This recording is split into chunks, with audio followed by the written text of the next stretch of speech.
കേരളത്തിൽ വൻതോതിൽ ബംഗ്ലാദേശികളായ അനധികൃത കുടിയേറ്റക്കാർ ഉണ്ട് എന്നത് പലപ്പോഴും ഞങ്ങൾ നിങ്ങളുടെ മുന്നിൽ വാർത്തയായിട്ട് അവതരിപ്പിച്ചിട്ടുണ്ട്.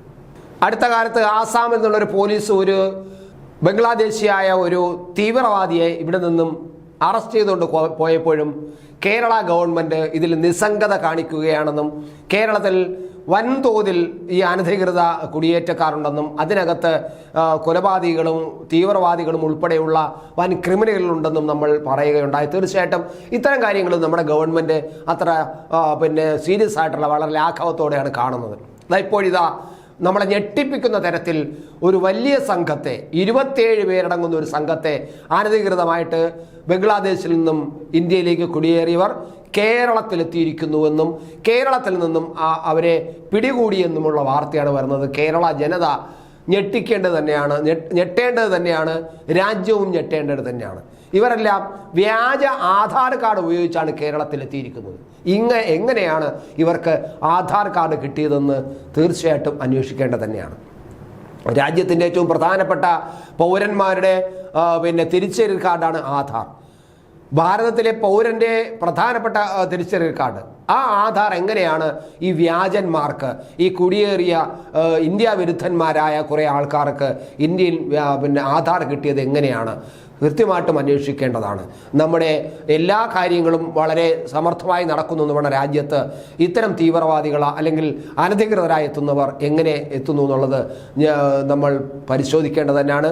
ഇവർ എങ്ങനെയാണ് ഈ ആധാർ കാർഡ് ഒപ്പിച്ചത്? എന്തായാലും 27 ബംഗ്ലാദേശികളാണ് ഇപ്പോൾ പിടിയിലായിരിക്കുന്നത്. വെള്ളിയാഴ്ച പുലർച്ചെ 2:00-ഓടെയാണ് ഒരു സംഘം പിടിയിലാകുന്നത്. വടക്കൻ പറവൂരിൽ ഇവർ ഒരുമിച്ച് താമസിച്ച് വരുന്ന വീട്ടിൽ നിന്നാണ് എല്ലാവരെയും കസ്റ്റഡിയിലെടുത്തത്.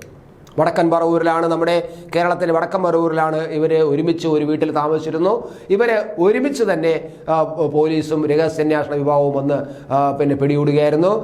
ഇവർ അവിടെ ഉണ്ട് എന്നുള്ള ചില അന്വേഷണ സംഘത്തിന് ലഭിച്ച രഹസ്യ വിവരത്തിൻ്റെ അടിസ്ഥാനത്തിലാണ് ഇവർ ഇവിടെ എത്തിയതും പുലർച്ചെ 2:30-ക്ക് ഇവരെ മുഴുവനും പിടികൂടുകയും ചെയ്തത്.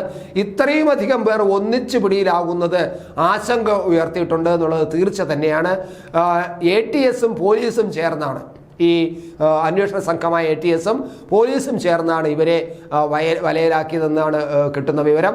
നേരത്തെ സമാനമായ രീതിയിൽ 7 ബംഗ്ലാദേശികൾ പിടിയിലായിരുന്നു നമ്മുടെ കേരളത്തിൽ. തൊട്ട് അടുത്ത കാലഘട്ടത്തിൽ തന്നെ 7 ബംഗ്ലാദേശികളും ഇതുപോലെ തന്നെ പിടിയിലായിരുന്നു. എറണാകുളം റൂറലിൽ നിന്നായിരുന്നു അന്ന് ഈ 7 പേരെ പിടികൂടിയത്.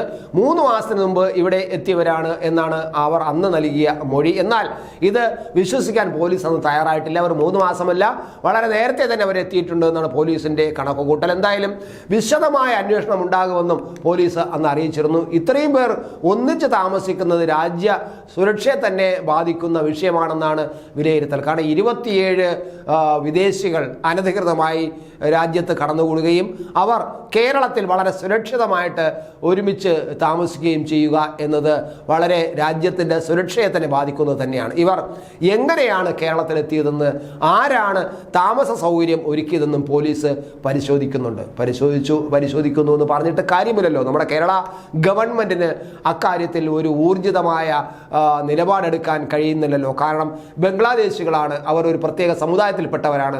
അതുകൊണ്ട് തന്നെ അവർ എല്ലാം നല്ലവരാണ് എന്ന ഒരു തരത്തിലുള്ള വിലയിരുത്തലാണ് നമ്മുടെ ഗവൺമെൻറ്റിനുള്ളത്. എന്തായാലും ബംഗ്ലാദേശിലെ ആസാം പോലീസ് പിടികൂടി. അടുത്ത കാലത്ത് ഇതേ വിഷയം തന്നെ ആസാമിലുണ്ട്. ആസാമിൽ സ്ഥിരം സംഭവിച്ചുകൊണ്ടിരിക്കുകയാണ് അവിടെ കുടിയേറുന്നത്. ഗുവാഹത്തിയിൽ കഴിഞ്ഞ ജനുവരി 24-ന് 6 ബംഗ്ലാദേശി നുഴഞ്ഞുകയറ്റക്കാരെ ആസാം പോലീസ് പിടികൂടി അവരുടെ രാജ്യത്തേക്ക് തിരിച്ചയച്ചു എന്നാണ് അന്ന് അവിടുത്തെ മുഖ്യമന്ത്രിയായ ഹേമന്ത് ബിശ്വ ശർമ്മ വെളിപ്പെടുത്തിയത്. അത് സ്ഥിരമായി അവിടെ നടക്കുന്നതാണ്. അവരെ തിരിച്ചു പറഞ്ഞു വിടും. അവർ കുറേ കാലം കഴിഞ്ഞിട്ട് വീണ്ടും മറ്റ് രീതിയിൽ അവർ വീണ്ടും നുഴഞ്ഞു കയറാൻ നോക്കും. ഇങ്ങനെ രാജ്യത്തു നിന്നും നുഴഞ്ഞുകയറ്റം ശക്തമായി നടക്കുകയാണ്. എന്തായാലും ആ കുടിയേറ്റം, അനധികൃത കുടിയേറ്റം രാജ്യത്തേക്കുള്ള അനധികൃത കുടിയേറ്റം കൈകാര്യം ചെയ്യാനാവാത്ത ഒരു തരത്തിൽ വർദ്ധിച്ചിരിക്കുന്നു എന്നത് കൃത്യമാണ്. ഈ അടുത്ത കാലത്ത് നമ്മുടെ ഉപരാഷ്ട്രപതി ജഗദീപ് ധൻഖർ പോലും തുറന്നു പറഞ്ഞതാണ്. ഒരു വലിയൊരു യോഗത്തിൽ വിദ്യാർത്ഥികൾ പങ്കെടുത്ത യോഗത്തിൽ വിദ്യാർത്ഥികൾ ചോദിച്ച ചോദ്യങ്ങൾക്ക് മറുപടിയായി പറഞ്ഞു, നമുക്ക് താങ്ങാൻ പറ്റാത്ത തരത്തിൽ നമ്മുടെ രാജ്യത്ത് അനധികൃതമായിട്ട് ആൾക്കാർ കുടിയേറുന്നുണ്ട്, ഇത് നമ്മുടെ രാജ്യത്തിന് വളരെ അപകടം ചെയ്യുന്നു അദ്ദേഹം പറഞ്ഞത് നമ്മൾക്ക് ഇപ്പോൾ ഈ സമയത്ത് ഓർമ്മിക്കേണ്ടതാണ്. ഇത് നമ്മുടെ തിരഞ്ഞെടുപ്പ് പ്രക്രിയയെ പോലും അട്ടിമറിക്കുന്നുണ്ട്. കാരണം ഇന്ത്യക്കാരല്ലാത്തവർ ഇന്ത്യയിൽ വന്ന് വോട്ട് ചെയ്യുന്നു. അത് തന്നെ ഏറ്റവും വലിയ നമ്മുടെ ജനാധിപത്യത്തിനെ അട്ടിമറിക്കുന്ന തരത്തിലായിരിക്കും. ആ ജനാധിപത്യ പ്രക്രിയ തന്നെ അട്ടിമറിക്കുന്നതാണ് എന്നത് തീർച്ചയായും. എന്തായാലും അനധികൃത കുടിയേറ്റക്കാരുടെ കണക്ക് ഞെട്ടിക്കുന്നതാണ് എന്നാണ്. ലക്ഷക്കണക്കിന് പേരാണ് രാജ്യത്തേക്ക് അനധികൃതമായിട്ട് കുടിയേറുന്നത്. ഇത് തീർച്ചയായും കൈകാര്യം ചെയ്യേണ്ട വിഷയമാണ്. അതേസമയം കുടിയേറ്റം പ്രതിരോധിക്കാനാവാത്ത വിധം വലിയൊരു വിഷയമായി മാറിക്കൊണ്ടിരിക്കുകയാണ്.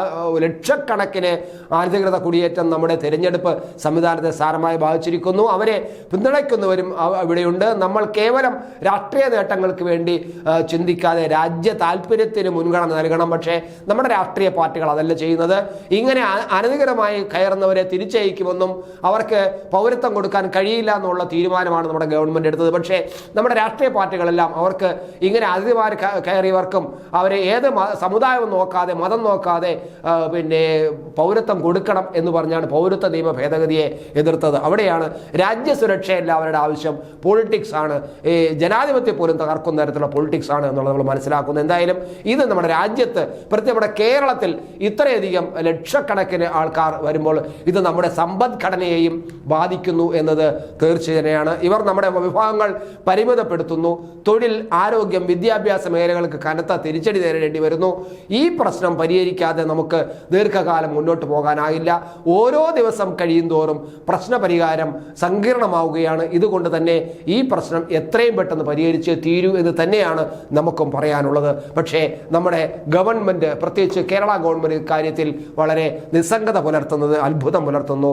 ഈ ഇങ്ങനെ കുടിയേറുന്ന ആൾക്കാർക്ക് പൗരത്വം കൊടുക്കാൻ കഴിയില്ല എന്നും അവരെ തിരിച്ചയക്കുമെന്ന് പറഞ്ഞപ്പോൾ രാജ്യത്തെ ഒരു പ്രത്യേക സമുദായത്തിൽപ്പെട്ടവരെ മുഴുവൻ ഇതാ പറഞ്ഞയക്കാൻ പോകുന്നു എന്ന് കള്ളപ്രചരണം നടത്തി അതിനെതിരെ രംഗത്തോടെ രാഷ്ട്രീയ പ്രസ്ഥാനങ്ങൾ ഉള്ള ഈ രാജ്യം എങ്ങനെ നന്നാകും?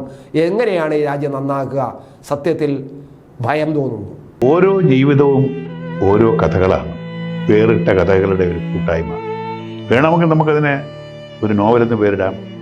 അതുപോലൊരു നോവലല്ലേ നിങ്ങളുടെ ജീവിതവും? എന്താ, ശരിയല്ലേ? നിങ്ങളുടെ അനുഭവങ്ങൾ, കഥകൾ എന്തുമായിക്കൊള്ളട്ടെ, അത് കേൾക്കാൻ DNA ന്യൂസിലൂടെ ഞാൻ എത്തുന്നു. കഥ പോലൊരു ജീവിതം, അതിനായി ഞാൻ നിങ്ങൾക്ക് വേണ്ടി കാത്തിരിക്കുന്നു. നമുക്ക് ഒന്നിച്ച് കാണാം, കുറേ കാര്യങ്ങൾ സംസാരിക്കാം, വേദനകൾ പങ്കിടാം. നിങ്ങളുടെ വിഷയങ്ങൾ, അനുഭവങ്ങൾ അത് ഞങ്ങളെ അറിയിക്കേണ്ട വിലാസം താഴെ കൊടുക്കുന്നു.